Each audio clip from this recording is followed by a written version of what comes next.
Então, os discípulos, quando se veem diante dessa exigência de exercitar o perdão reiteradamente, praticamente sem limites, aí eles se veem assim, um tanto quanto apavorados.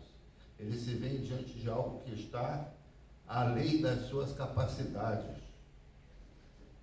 E aí eles, então, pedem a Jesus, então, aumenta a nossa fé, porque nós não temos fé suficiente para ser esse tipo de pessoa, para atender esse tipo de exigência. Não é?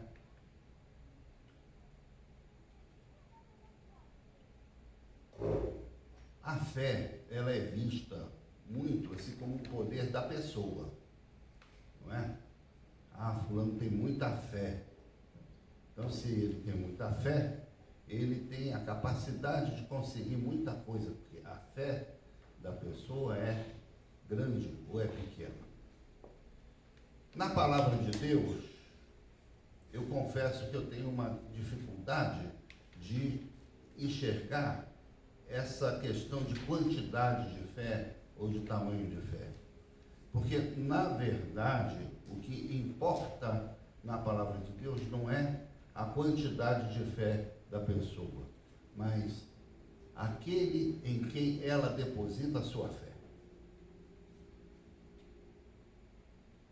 Quem realiza os grandes milagres, as grandes coisas, os grandes prodígios, as coisas extraordinárias que nós não conseguimos explicar, não é a fé da pessoa, mas o Deus em quem ela deposita a sua fé. E nessas horas, então, a quantidade, o tamanho de fé não influencia tanto, não é tão relevante, porque é o Deus em quem nós colocamos a nossa fé, ele sim, que é poderoso, que é capaz de realizar muito além daquilo que nós muitas vezes imaginamos, muito além até daquilo que pedimos. Ele tem esse poder.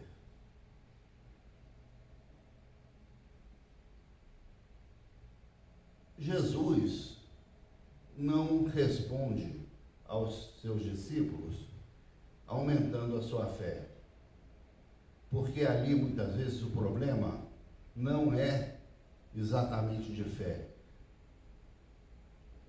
O problema daqueles discípulos de não conseguirem se tornar praticantes do perdão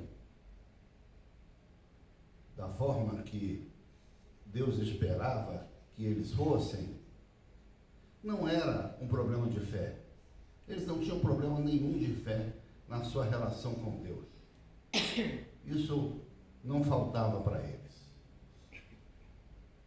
Mas, muitas vezes, existe um problema assim, que é um problema de compromisso. Porque as duas coisas precisam andar juntas, fé e compromisso. Então, quando não nos falta fé, por que falta então para a gente realizar aquilo que Deus deseja na nossa vida? O apóstolo Paulo, em Coríntios 13, ele dá um exemplo que eu diria ser um exemplo contrário. Ele diz assim: eu poderia ter tamanha fé a ponto de transportar montanhas,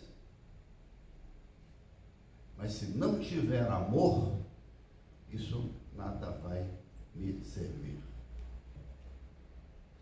Veja um exemplo que o apóstolo Paulo nos traz, de uma pessoa que tem muita fé, associada aqui a um acontecimento extraordinário, mudar uma montanha de lugar. Imaginem isso.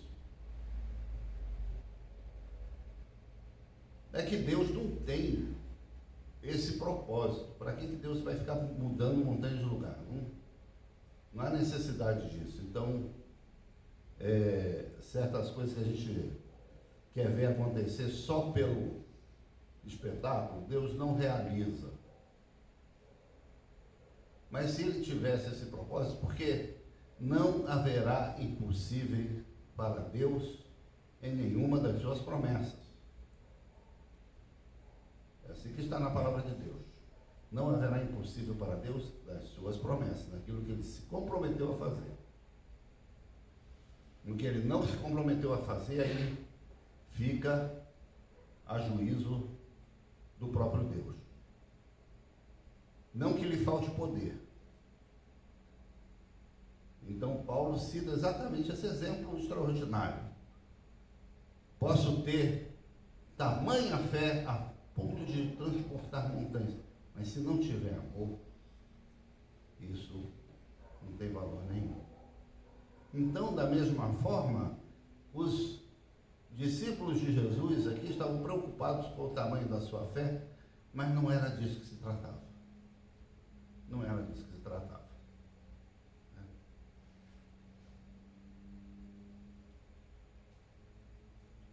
A fé, inclusive, na verdade, é um dom de Deus. Nós recebemos isso de Deus. A nossa própria fé é um presente que Deus nos oferece. Pela graça sois salvos mediante a fé. Isso não vem de vocês, isso é dom de Deus, são presentes de Deus. Assim diz a palavra. Não é? Então, na realidade, quem tem o poder realmente é o Deus da fé.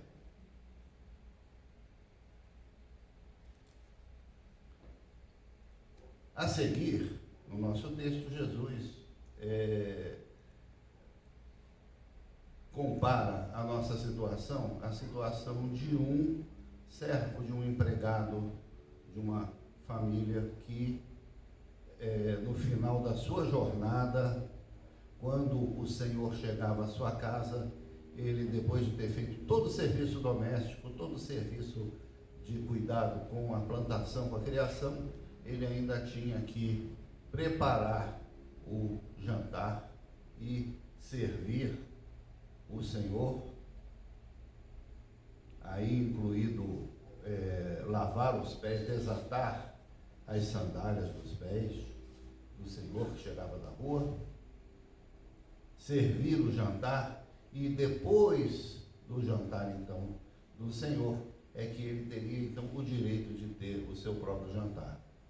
Era assim o regime de trabalho dos servos nas casas no tempo de Jesus, as casas mais abastadas, né, que tinham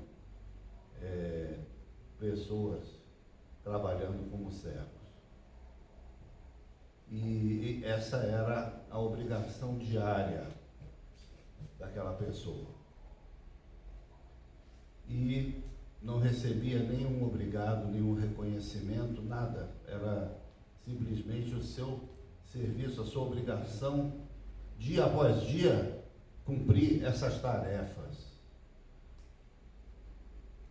Então, Jesus compara a nossa situação com a situação desse servo.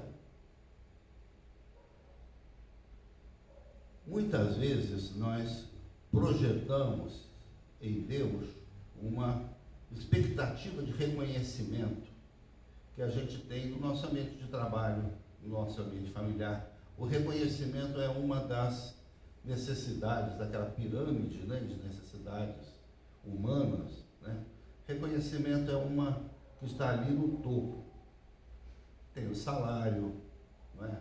Tem os privilégios, tem a posição e tal, mas ter o seu trabalho reconhecido é uma das coisas que mais pesa quando você, por exemplo, avalia uma mudança de emprego. Não é? Você sair de um lugar onde você tem um certo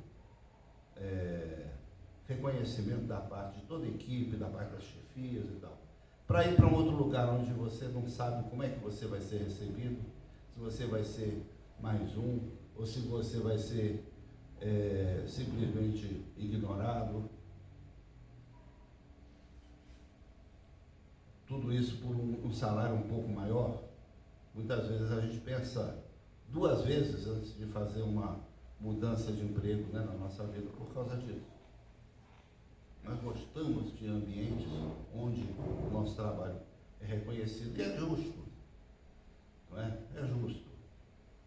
Agora, Jesus deixa muito claro que Deus não é obrigado a ter esse tipo de reconhecimento com relação a nós. Eu sei que isso pode chocar um pouco muitos cristãos, porque afinal de contas, né, o que a gente gosta de ouvir? Não, nós gostamos de ouvir que nós somos feitos de ouro de Ofir, né? Que nós somos preciosos, que nós somos, né, a coroa da criação, nós somos maravilhosos, não é?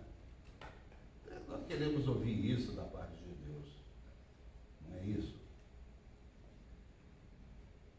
Mas tem horas que, mesmo declarando o amor de Deus, mesmo Deus se entregando por nós na pessoa do seu Filho,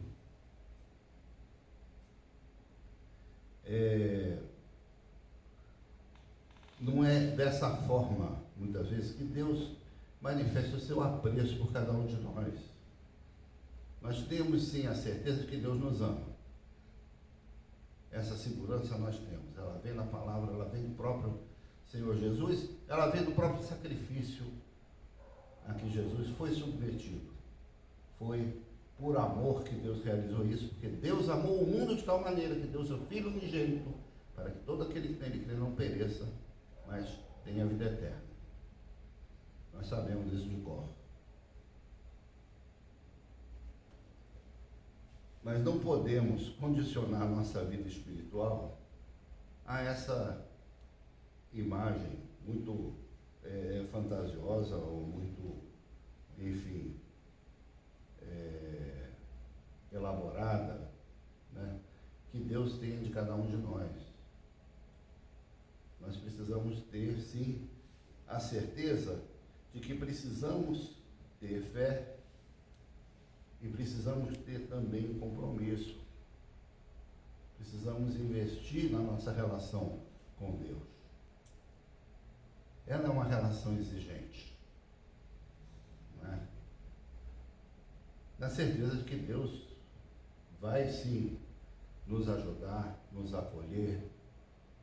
Ele quer nos ver melhores, Ele quer nos ver mais próximos dEle, porque Ele nos ama. Agora, a relação de Deus conosco é assim, é esse amor exigente. Então, não depende da nossa quantidade de fé, né? Para o que serve a nossa fé?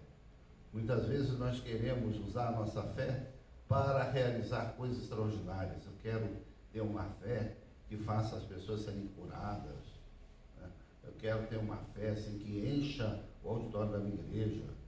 Eu quero ter uma fé para, muitas vezes, engrandecer a mim mesmo, me projetar a partir da minha fé.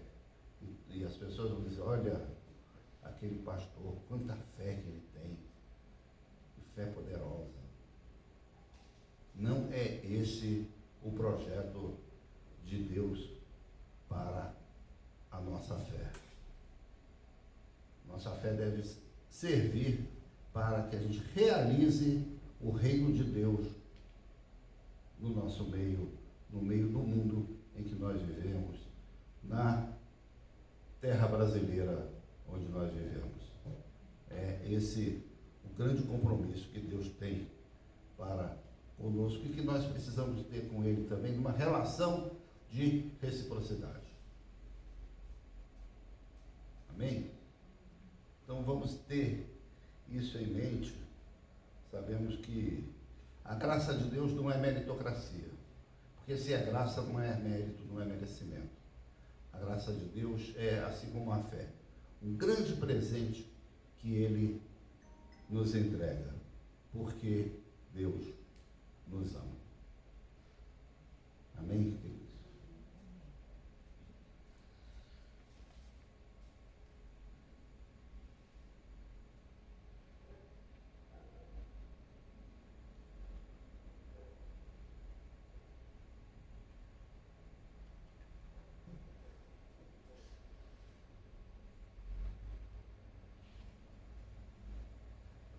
Vou pedir a nossa irmã Miriam que faça a leitura do Salmo, desses versículos do Salmo 24, para o nosso ofertório. Vamos, por favor, nos...